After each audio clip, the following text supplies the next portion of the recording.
Good evening and welcome to the virtual leadership talk, Leadership in the Church, Spirituality, Work Ethic, and a Love of People. Reverend Kennedy will be sharing insights into leadership acquired over the years through his many years of ministry. He will be drawing on one of his favorite resources on leadership called Church Administration and Finance Manual. Resources for Leading the Local Church, and that was written by Otto Crumroy, Stan Kukawka, and Frank Witman. So all of these talks are sponsored by and supported by the clergy and lay leadership development team of the Desert Southwest Conference of the United Methodist Church. And we are so thankful for the presenters that have stepped forward and said yes. My name is Jeannie Ward, and I am a member of the Clergy and Lay Leadership Development Team. I am privileged to be your host this evening. I have this position because I am West District Lay Leader. Gary serves as a senior pastor at Willowbrook United Methodist Church in Sun City. And before his appointment there, he served the Desert Southwest Annual Conference for 8 years as the district superintendent of the West District. The last 2 years of that appointment, he served as dean of the cabinet as well. Previous to that, his appointments included being senior pastor at First United Methodist Church of Gilbert, the director of the Wesley Foundation at Arizona State University, as well as being associate pastor at First United Methodist Church in Tempe. He served as pastor of the Community United Methodist Church in Avondale and as an associate pastor at Paradise Valley United Methodist Church. Gary has taught courses for the Lay Servant Ministry program, and we thank him for that definitely. The United Methodist School of Mission, and as well as a program called Pastors Academy. He did teach Methodism for Hispanic pastors while he was the district superintendent in the West District. So at this point, we thank you, Pastor Gary, for being with us, and we are looking forward to your presentation. I want to begin by reading a quote from Stephen Covey, who said this: "Management is efficiency in climbing the ladder of success. Leadership determines whether the ladder is leaning against the right wall." This evening, I want to speak about leadership, drawing from my own personal experience and things that I have read. I will be later on referring to the book that I will be using as a resource, which is called Church Administration and Finance Manual, as it has been introduced by Jeannie, and it's in your little pop-up on your screen. But I want to say this. I want to begin with this, and I want to encourage all of you to appreciate leadership and to trust God to develop you in your own leadership styles, and trusting God is the center key point I want to start with. Because when we're grounded in Christ, then our leadership, whether we're clergy or laity, can be something that God uses and helps us grow within us. There is a program coming out of CalPAC that probably Javier could tell us more about, but I received an email invitation from one of the leaders in CalPAC saying that they're developing an effort for experienced pastors or pastors who've been around a longer time or serving larger churches to share of their learnings, to share of their leadership styles, and in hopes that either younger pastors or inexperienced pastors might step in to the gap and fill some of those larger churches as they become open. You all know that, like for me, when I was a young pastor, there was always a lot of nervousness in the annual conference about who's going to follow the senior pastors when they retire? Who's going to follow those big pulpit pastors as they move on? Because there's always seems to be a gap between the younger, the inexperienced, and those who seem to have been the giants of the annual conference in leading churches. But what I want to do today is to share that leadership helps us to make those steps. And whether you're clergy or a lay person, leadership is something that is very important for you in sharing with others. Let me share it this way. I was once told by a pastor who was wise and older than me. He said that the best thing you can do in leading, either as a pastor or a lay person, is to make sure that you're grounded in Jesus Christ, that you understand this very simple principle that I'm going to say, and that is to remember that Jesus Christ is the head of the church, and I'm not, and you're not. Clergy sometimes need to be reminded of that, and sometimes lay people who have been in positions of authority and even control of a church for a long time sometimes need to be reminded of that too. That as long as Jesus Christ, as according to Scripture, is the head of the church, then all the rest of us as the body of Christ can do our part and watch what God can do. That wise pastor I was telling you about said to me this. He said, in leadership, you need to learn that the most important thing is to love your people. And if you love your people because God has brought them into your lives, then you can do no wrong. To clergy, he said this: if you love your congregation, if you love your people, they will forgive you for a lot of your mistakes and things that you may not do correctly, or and they will be patient with you. And I have discovered that in simply loving people in the church, then there is growth for me. There's growth for them, and that's a very key and important thing. Now, as Jeannie shared, I've served a variety of places, and the leadership requirements call for the different skills and levels of ability. And what I'd like to share with you is that when you hold God's hand in your ministry, whether you're clergy or a lay person, every step of the way you go, God leads you and God helps you. My very first appointment was as an associate pastor in Paradise Valley United Methodist Church, where basically I was the youth pastor and young adult pastor. Had a great time there. Those were very specific job requirements. And then from there, I went to the Avondale Community Church, where I was the sole pastor. And any clergy can tell you that those are two entirely different positions. And the leadership required for one is so different from the other. And when you're the sole pastor, everything falls on you. I was remembering about Holy Week and how during Holy Week, I had to do everything. I preached Palm Sunday, and then I had to make sure we had everything ready for Maundy, Thursday service, and then could hardly turn around and make sure that everything's ready for Good Friday. Hardly have any rest. And I was getting up early for sunrise service, and then preaching two services on Easter morning.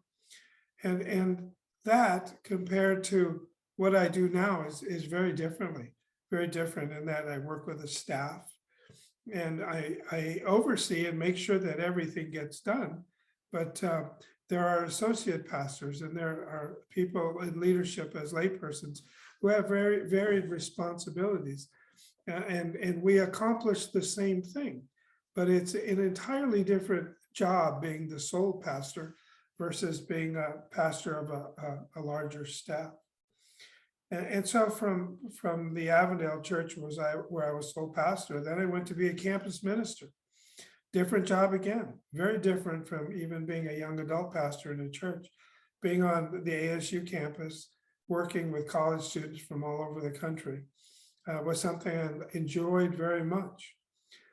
Next move, I'm out at Gilbert. When Gilbert was in its boom as a growing community with a lot of houses being built, a lot of people moving in, and we had a church with a gymnasium. And one of our focus programs was volleyball. And we had over 200 young adults playing volleyball. But sometimes it's discouraging too that the things we do in the church sometimes don't always mesh with what's happening in the annual conference. For the 10 years I served at Gilbert, where we had hundreds of young adults playing volleyball and youth playing volleyball and a very active youth and young adult program. In that entire time, only had a district superintendent come visit us once. And I thought about, with all the programs we have for young people, and yet we're not connecting. So I knew that years later, when I was a district superintendent wearing the other hat, I knew it was important to visit those kind of programs. But then, as Javier could tell you, when you're a district superintendent, you have hardly any time to do a lot of those things with all the administrative responsibilities that you have. So from Gilbert, I left there to become a district superintendent, and lo and behold, it's a completely different job again, with administration, being pastor to pastors, trying to understand the focus and programming of the annual conference. I did that for 6 years, and the bishops kept asking me to stay on, and enjoyed that very hard work, a lot of difficult tasks. And Javier, make sure you get plenty of rest and take care of yourself, because very taxing position to be a district superintendent. And now finally I'm at Willowbrook, where I have a senior population. And the neatest thing about it, so don't tell everybody that my secret is, the best part of being at a church like Willowbrook, where Cheryl is a member there, is that all our meetings are during the day. No one wants to drive at night or be out in the dark, so all our meetings are during the day. And so I'm having dinner with my family in the evenings, and that's a wonderful thing, wonderful thing. But I want to take a moment to stress the importance of working together. And I want to speak about this in two regards. One being just a general statement I would make to clergy, and for you laity to heed these words and share them with your clergy if they're not attached here tonight. But so many persons who are clergy often feel that they're in charge of everything and need to do everything, and find it easier to do things themselves rather than recruiting people. Part of the reason I became a superintendent is that when I was serving the Gilbert Church, our charge conference forms, our end of the year statistical tables were always perfectly in order. And so when the bishop called me and said, we thought of you as a superintendent because your paperwork is always perfect. And I thought to myself, and I said to her at the time, part of being a leader is to recruit people who can do things better than you can, and to recruit people to do things that you cannot do. At the Gilbert Church, I always recruited people to work on those statistical tables, to work on the church conference report. And when you recruit people and delegate, sometimes it's more work for you. And lay people, I'm speaking to you too. And I'm speaking to you who are committee chairpersons or responsible for other lay people in work. The temptation, whether you're at the church or at the annual conference, the temptation is always to do everything yourself if you're the layperson, the chairperson. Whereas the best thing you could do is delegate and train. I've heard even church admins or secretaries say, it's just easier to do the job myself than to recruit volunteers to help in the office. And sometimes the office work would be better done by more people doing it, but it takes somebody to train and then oversee. And same thing with you who are committee chairpersons at the church level, annual conference level. Too often, the leaders try to do everything themselves because it's easier to do that. But I think the biggest principle of leadership that I'd like to share this evening is that when we train other people, we do two things. We get more done in the long run because there are more people to share the task of whatever needs to be done. And secondly, you're training somebody to step up into your role and to fill your place.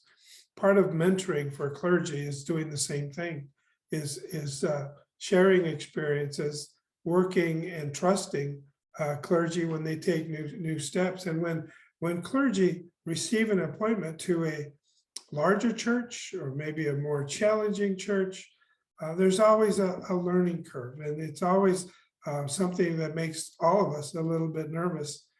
But when you trust God, you step in and you ask other people their advice, that can help. And so I'm going to shift a little bit before I start talking about the resource. And I know I'm talking a lot, and anybody can interrupt me or ask questions at any point. But I want to make this one point. Throughout the years of my service, I have learned that the church always needs to be endeavoring to be stronger, to go upward and not downward.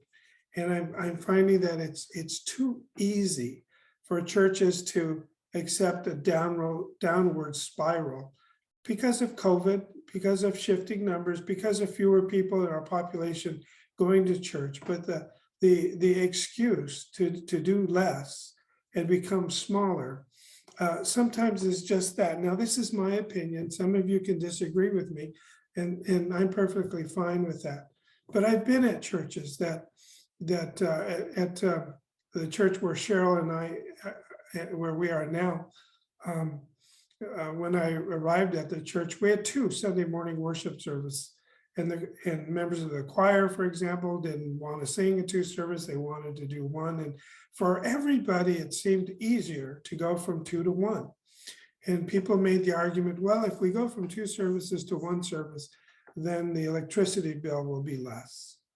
But so will be attendance, and so will giving be less. And people have their services that are their favorites. And I have always said the same thing, whether it's church services or the number of staff people that we have, that we should do everything we can to try to go in the direction of growth and expanding, because once you go from 3 services to 2, you won't get that service back. Or if you go from 2 to 1, you don't get that service back. Or if you go from 2 secretaries to 1, or if you go from 2 pastors to 1, sometimes there's very good economic reasons. And please, I'm not faulting anybody. But I think it's really important to try to be our best, to work hard, and to try to be visionary. I want to share one thing with you from a book called the Minister's Little Devotional Book. And I just want to share one thing from it. It's a devotional guide for pastors. It says this. It says most pastors are not church builders. In fact, many pastors struggle with the so-called vision thing. But every pastor who is making a difference in his community has a sense of destiny that is driven by leadership of the Holy Spirit. We trust God. And even staff parish relations committees, if they truly read what the discipline had to say about their function, they come to understand that part of their function is to seek God's vision for their church, to grow into it, to staff accordingly, and to endeavor to do your best. Now, that's my purpose for being with you tonight, is to share that it's difficult. I know that, but I want to share some resources for everybody in terms of leadership and vision. This is an old Cokesbury booklet entitled Leadership, but I simply brought it tonight to show you it's page after page of cutting edge leadership materials, books, charts, and so forth that Cokesbury has. And when we look to our own denominational publishing, we see that there is so much there about leadership and so much about leadership in these changing times. There's materials in the area of leadership. So you might ask, if there's so much new material, why am I going to share an older resource with you? And it's because it's one of the best. But I also want to say to lay people, there are opportunities to study, to learn, and to grow into your leadership positions. If you're on a church committee, endeavoring to be a chairperson, or if God's preparing you for that, or at the annual conference level with leadership that needs to take place. The lay servant ministry program that Jeannie referred to, that Javier supports so much.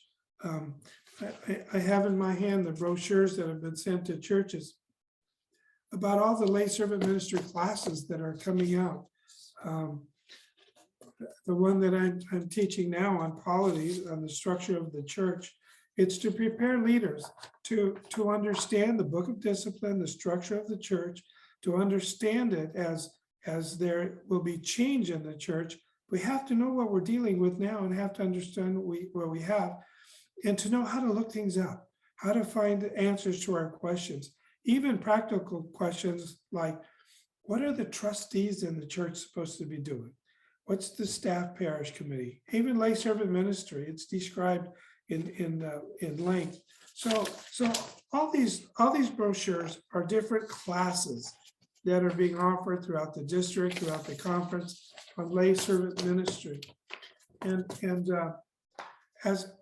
when I was a superintendent, I saw the real value in that. I learned that people trained as laity in leadership were people that I could depend on and trust when, for example, I had a church that was without a pastor, something happened and I needed people to fill in the pulpit. I just went to the Go Preach class from the lay servant ministry arena and picked people out of there and sent them into the pulpit and go preach. And it was good practice for them because they had learned how to preach in the class. They had learned how to structure a sermon, research a sermon, deliver a sermon, and all they were lacking was the opportunity to practice. And the same thing with the other areas of leadership. It is preparing our people to be a church that's choosing to be stronger and not weaker. Rick Warren, who wrote the many books, Purpose-Driven Church, Purpose-Driven Life, was part of the program on developing the Daniel Plan, exercise and nutrition, a very good program that we used at Willowbrook, and it was very popular.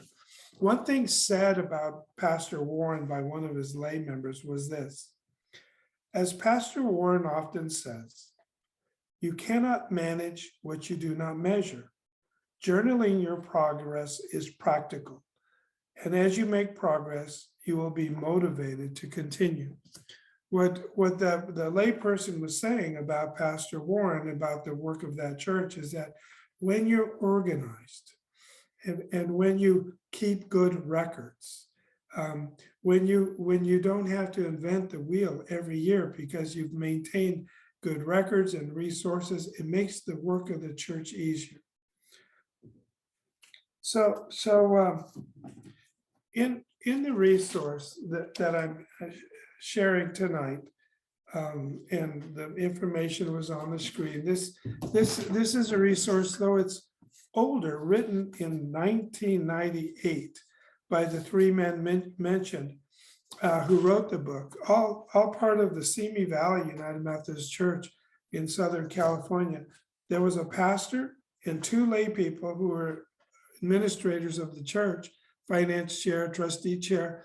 The three of them were at that church for some 20 years together, and they worked together and they saved all their notes, their forms, the letters they wrote for stewardship campaigns, the notes they sent out when it was time to build a budget. They saved and perfected their materials for 20 years so that their work might be easier. Frank Witman, the pastor, was a friend of my family in California, where I grew up. And when they taught this class at Claremont Seminary, I took it and found it to be the most practical of resources. And every church with a book like this has to adapt it to their particular setting. So even the letters about stewardship and budget, or performance evaluation and job descriptions, all of those things would have to be adapted to your particular church, but you don't have to start from the beginning. They have forms and guides there. Some of the things said about this book, one of the people on the book who promoted it with their words of affirmation was Nancy Cushman, our former district superintendent in the West District. And Nancy wrote this about the book. Very helpful book for the new pastor or the veteran. I recommend the book to anyone with administrative responsibilities and ties. There is in the book a listing of what congregations traditionally have expected of pastors, a job description of everything pastors are supposed to do. And it covers 3 pages, listing all the things. I mean, if you all sat down and started writing lists of what pastors should do, you have an incredible list. So the list is from a church, what a church thinks the pastor could do, or even the pastor, what the pastor thinks the pastor should do, what laity expect of the pastor in terms of spiritual teaching and discipline. And it goes on and on. And it makes the case that the expectations of the pastor are too large. The work of the pastor is too large. And as you find sometimes in your own roles as committee or area program leaders in the local church or in the annual conference, that sometimes your job description can be too large. And so it gives biblical examples of people in the Bible that needed to understand that delegation was important, sharing in the work of the church was important. And so one section of the book deals with delegation, not abdication, but delegation, that the role of the pastor or the role of a committee chair is to make sure that the job gets done, to make sure that the task is identified, that a process is laid out to achieve that task, and that together people can work to create the accomplishments there. But it's just so much easier when it's a shared duty, when it's a shared task.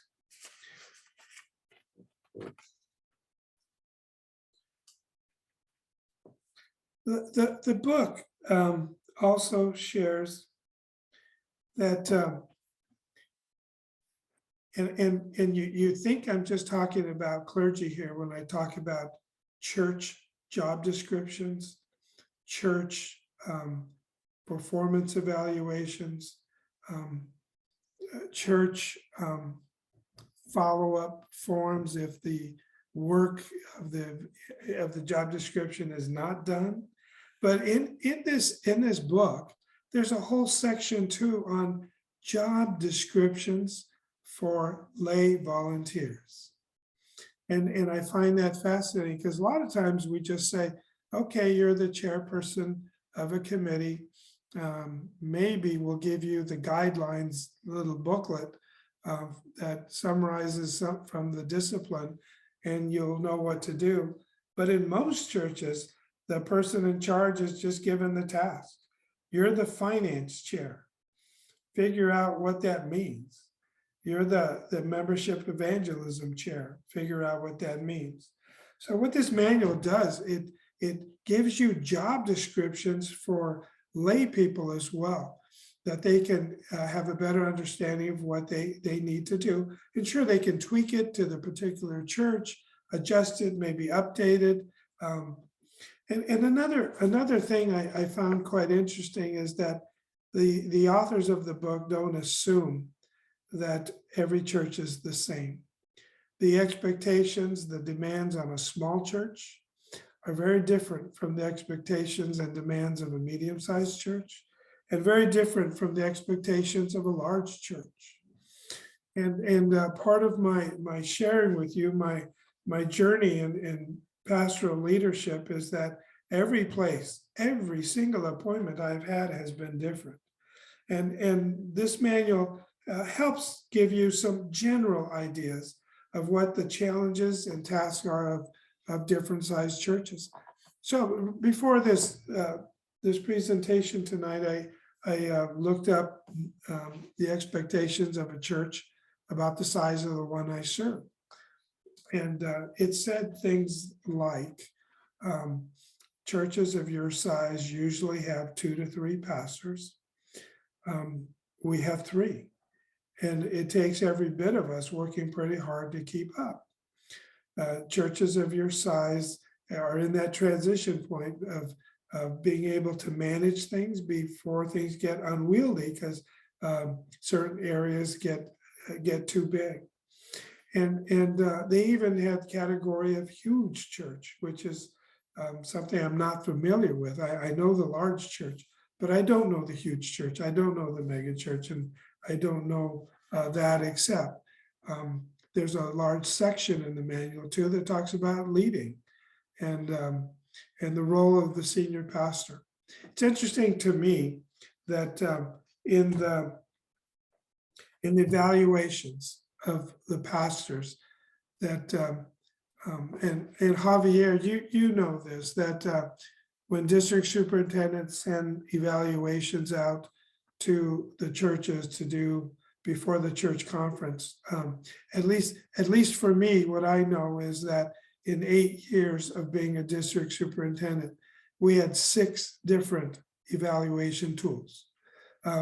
It's hard to get that right, to have a tool that works and have a tool that the churches can use and appreciate. But in this manual, it gives you an evaluation for a senior pastor who is the sole pastor, a senior pastor who is let me rephrase that, a senior pastor who has an associate, a senior pastor who has an associate and staff, and they're all a little bit different as to what the expectations would be. But what I want to, I'll say one more thing and then break and see if there are any questions. But I think the role of a leader, like the Stephen Covey quote I began with, that the role of the leader is beyond the role of a manager. It's not up to us simply to keep things in order, but to being in the church, whether you're a chairperson of a committee or a conference level committee person. In the church, there is the component of the vision that we receive from God, the vision that we seek from God for the work of our committee and the work of our church. I think if people understand that they're a part of leadership in order to be a part of a church that's making a difference in the world, and if they're in leadership and they can see that people's lives are changed because of the call of God and love of God, and if they can see that things are happening in the world in a better way because of the church, then it's outstanding. It's outstanding, and people have more enthusiasm. So what I say to leaders is this: when you sit down with your committee, and pastors, when you sit down with your church council and or staff at a staff meeting, I think what needs to be conveyed is that we as leaders are, number one, sitting down, and we are unbuttoning our sleeves and rolling up our sleeves.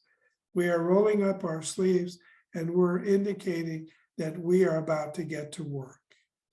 The role of the pastor is not to sit in the office, The role of the committee chairperson is not to let other people do the work when you're not. The role of the chairperson is to work and train and lead the other people. And the role of the pastor is to lead and to work. I remember as a young boy that one of the pastors who was at my church years ago, the most popular pastor that the church ever had was one that when they were building a new wing onto the church, a new building, someone came in and said, "Where's the pastor? Can I find the pastor in the office?" And they said, "No, the pastor's up on a ladder with a hammer and nails." Now, some of us may be too old to do that, or it might not be a good idea, but the image is there. The pastor was leading by example. The pastor was leading by working. And so committee chairs, committee persons, pastors or staff people at church or conference staff know that. Your most effective example is one where you roll up your sleeves and you work side by side with your people. And you say, "This is important to me enough that I'm going to work with you." It's easy sometimes for pastors to convey that their work in the office or their work in study is more important than the work of the committees in the church or the tasks of the church. I think it's important for all of us to convey that we see that it's all important. A pastor's study time needs to be guarded, and that's true. A pastor's study time, in order to have sufficient time to do Bible study and prayer and preparation and research and prepare a good sermon, is important, but along with everyone else's tasks. Others share and worship with me. I need to share with them when we're doing a work day at the church. When there's a work day at the church, the pastor should never be in the office. The pastor should be out working along with everyone else. Lay people give up other things to come to church, to do a work day or to do the work of the committee. Lay people, and I say this because I'm at a church with retired people who probably have busier schedules now than they did when they were working. And so to honor and respect their time, that they're giving their time to work at the church, we need to also say that it's important to us to roll up our sleeves and work together. Okay, I'm going to stop right there. And if I'll keep going if there are no questions, but I want people, if anybody has a question or something that you'd like to put before us, go ahead. There are some comments, Gary. I'm not sure if there's a question. Ali Lakey said, United Methodist Women is also a great resource for developing leadership, Mission U, reading programs, social action updates and campaigns, spiritual growth, resources for retreats, programs, and more. Okay, so, I didn't follow. Where was the question in that? No, that was just a comment from Ali about the other resources of from the United Methodist Women. Okay, good. Yeah. Good. And I did see the comment about local pastor or part-time pastors. The expectation on a part-time pastor is just incredible, or a layperson assigned. Many times the job description has a limitation based on budget or what the church can afford to pay. But I don't know, it's very hard to get the work done needed for the church half-time or quarter time. And so especially with part-time people where it feels like all your time should be working to get your stuff done, I think here more than ever to recruit and get volunteers working side by side with you. It has to be that way. And local pastors, just like a senior pastor at a large staff church, we all need to work hard and train others, but put up the necessary boundaries to protect ourselves, because all of us in ministry, laypersons, clergy alike, we push ourselves to burnout. And by design, the church is everyone with a lot of different gifts working together. And in the Methodist Church, we have just sort of leaned in the direction of overworking, and that's not the design. That's not the design scripturally. There is a question that says, what suggestions do you have for when there's a leader, clergy or laity, who wants to do it all? You know, that is a tough one, and let me share that was a problem in some of the churches I served as a DS, when one person or one group of people had been there so long that they wanted to not just do everything, but maybe control everything. And sometimes it's a matter of pastors stepping in, or sometimes they need to have the help of the DS and encourage either that pastor or that lay person to not try to do it all, because maybe the excuse is, I want to make sure it's done right, so I do it, or we want to make sure it's done the right way or our way, so we want to control. And sometimes it takes other lay people to say, hey, we'll work with this too, or the pastor stepping in, or the superintendent stepping in and saying, no, we're in this together. I once served as DS, one of the churches I served. I went to the staff parish, and I asked them for the compensation sheet and the paperwork on their pastor, and the pastor had the compensation sheet and all the paperwork in his hand, and he turned it in to me and said, here it is. And I said to the committee, did you have anything to do with putting this together? No, they'd never seen it before, you know. And in that particular case, I took the paperwork and I said, I'm not receiving it. Committee people, you do your job. And that was a time where I had to do that because the committee never knew. We have the discipline, we have the guidelines, we have information so people can learn what their job is and what their responsibilities are. Like, for example, staff parish committees are supposed to create the vision, see the vision, and help staff the church to accomplish that vision. And they work with the finance committee to help support that vision. But in many of our churches, the staff parish goes to the finance committee, and the finance committee tells them what they can or can't do. And it's actually, that's working in reverse. It's not, we're not driven by an attitude of scarcity. We're driven by the vision. And then the vision, when people get behind it, they make it happen. Let me say one thing about evaluations, because of that one comment about it's hard to do an evaluation for everybody. The superintendent needs an honest evaluation from the church. When the staff parish committee communicates with the superintendent, it's critical. They communicate the vision and the needs of the church. And when a staff parish committee works with the pastor, they need to be honest. And from experience, let me just tell you this, that I was once in front of one of my staff parish committees that gave me this glowing report about what a perfect pastor I was. And though I was honored to receive that and flattered, I then turned to them and said, okay, now tell me the truth. Where can I improve? And they looked at each other and then they told me. And so I had to step back because they were honest with me, but they shared some things with me that helped me. And in that case, it helped me to become a better preacher because they questioned the staff parish questioned my preaching. And what I did is I then went to my former senior pastor, who is now retired, was then retired. And I said, will you help me with this? They were pointing out some things in preaching that I can improve. And this senior pastor was great.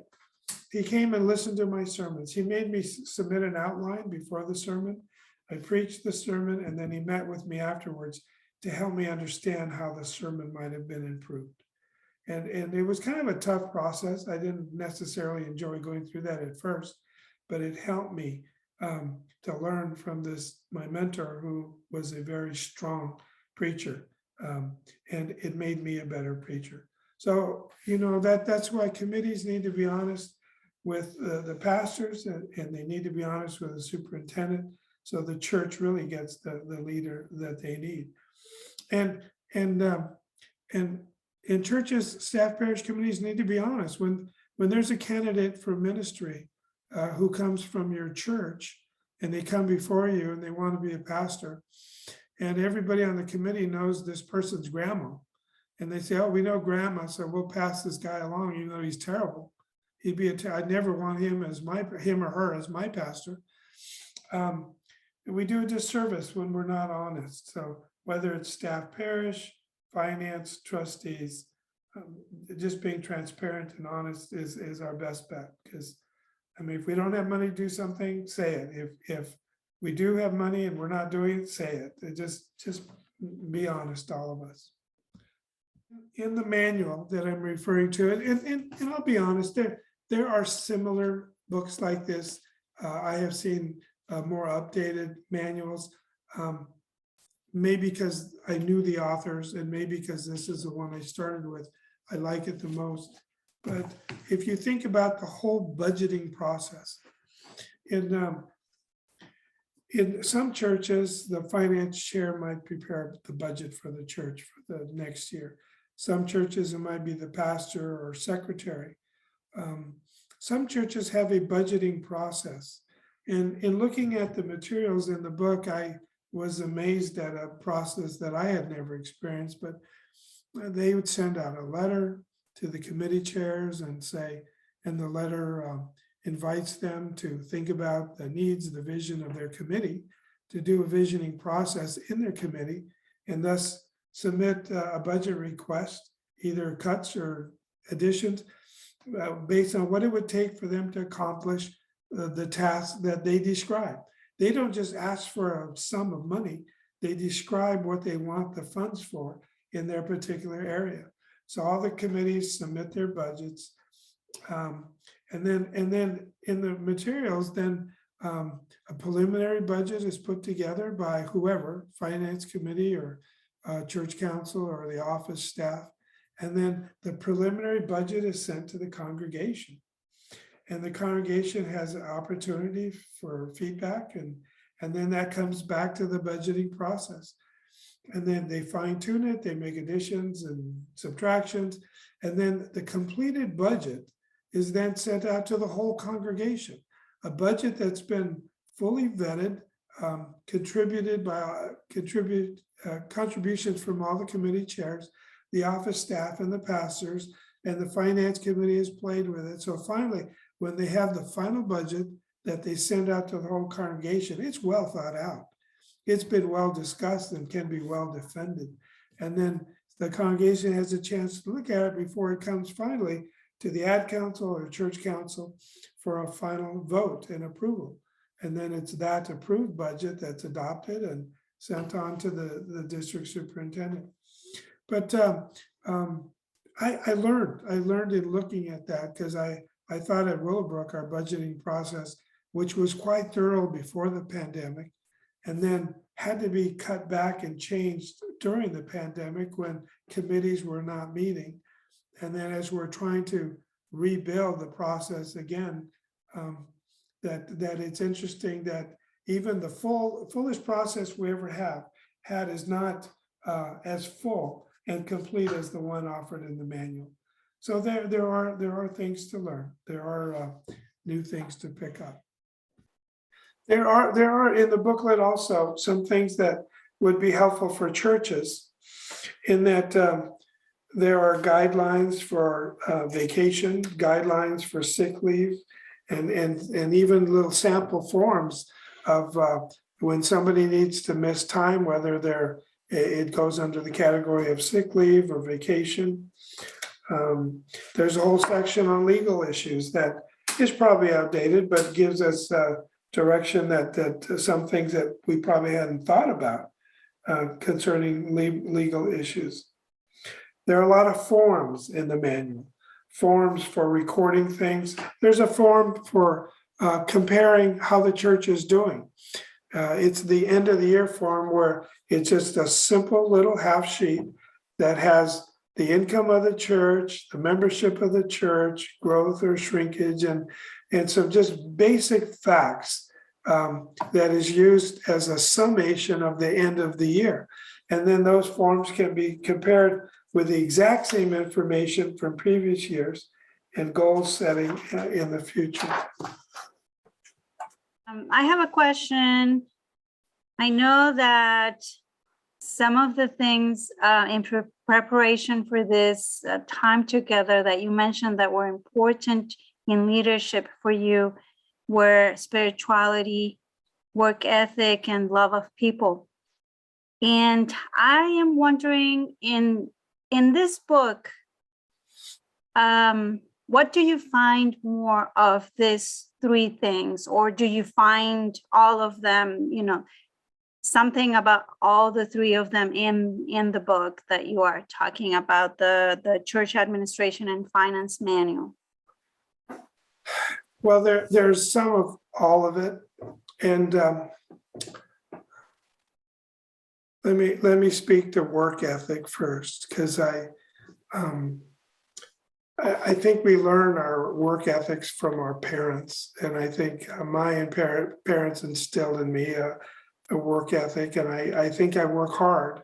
But when I compare what I do versus what the author of this book, Frank Witman, who I knew personally, and when I look at all the forms and all the things that are in this manual that are very helpful, I think about how hard he must have worked in the development. And the two lay people that he worked with, the co-authors, were business people and were used to using those kind of forms. But my question what I didn't see in there was enough recommendation for pastors to protect family time, to make sure they get enough rest.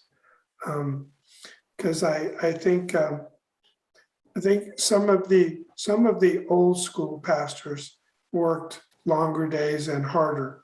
And that's just a generalization, I know. But I think some of the things that we have learned is that some of the problems pastors have gotten into in the past could have been avoided with some more following of making sure they get vacation and days off. And I'm guilty of not doing as well there as I need to, but you raising the question just reminds me that us pastors have to take the time that we need. I have 4 daughters, and whenever I needed to be at a school event or something for them, I always found a way, most of the time, to change my schedule, alter my schedule, because those family opportunities maybe will never come again. And that's true for clergy, that's true for laity, and it's true about health. I push, I strive and I push a fair work ethic because I also have known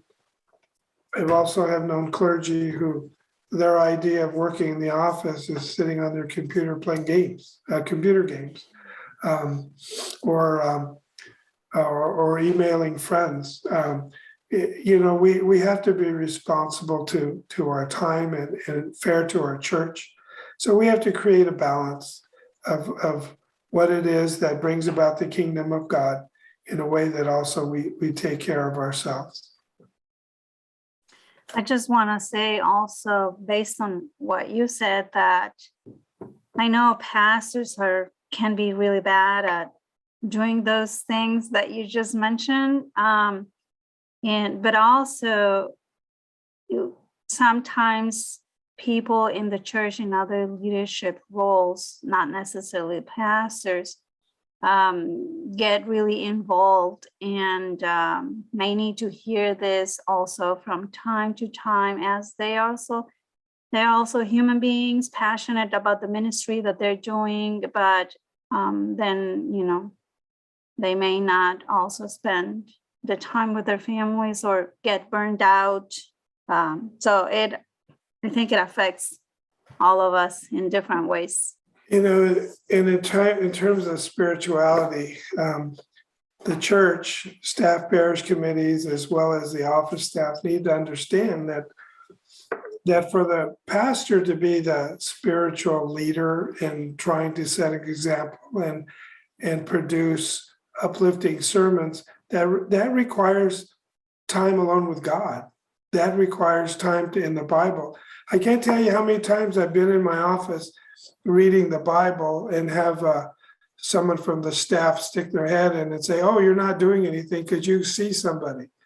And it's no, I'm not. It's not that I'm not doing it. I'm reading the Bible, or trying to meditate, contemplate on something, a vision, and that's perceived as, well, you're not doing anything.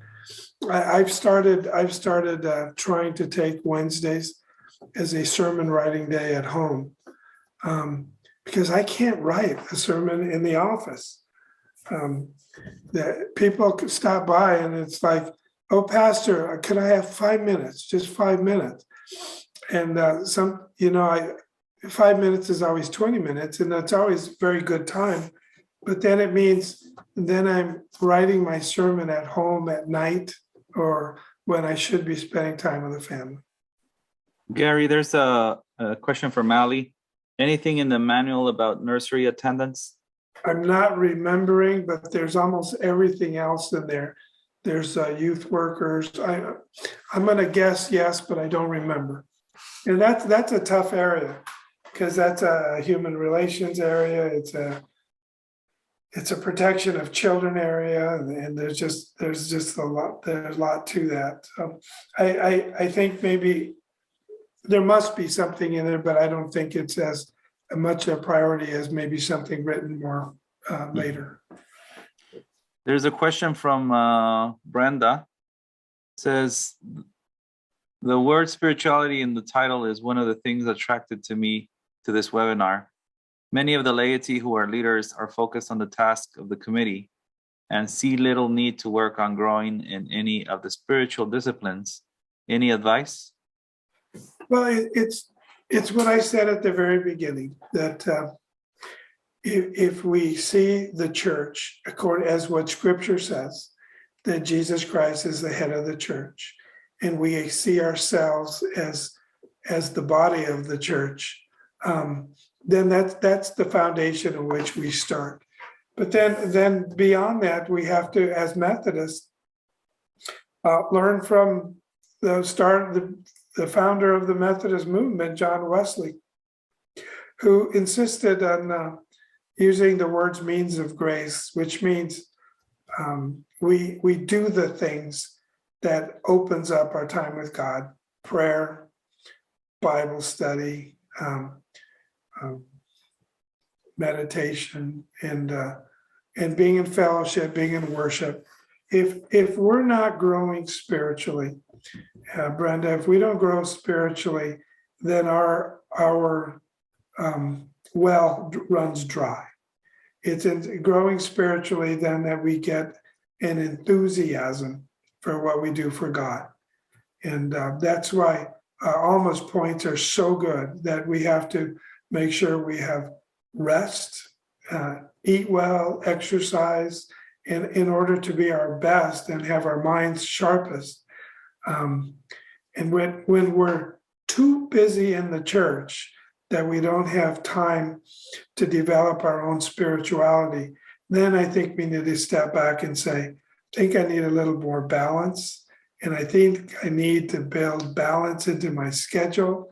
And I need to sit down with the senior pastor or the SPRC committee and talk about building a balance that will make me and allow me to grow spiritually and thus be better at my church work.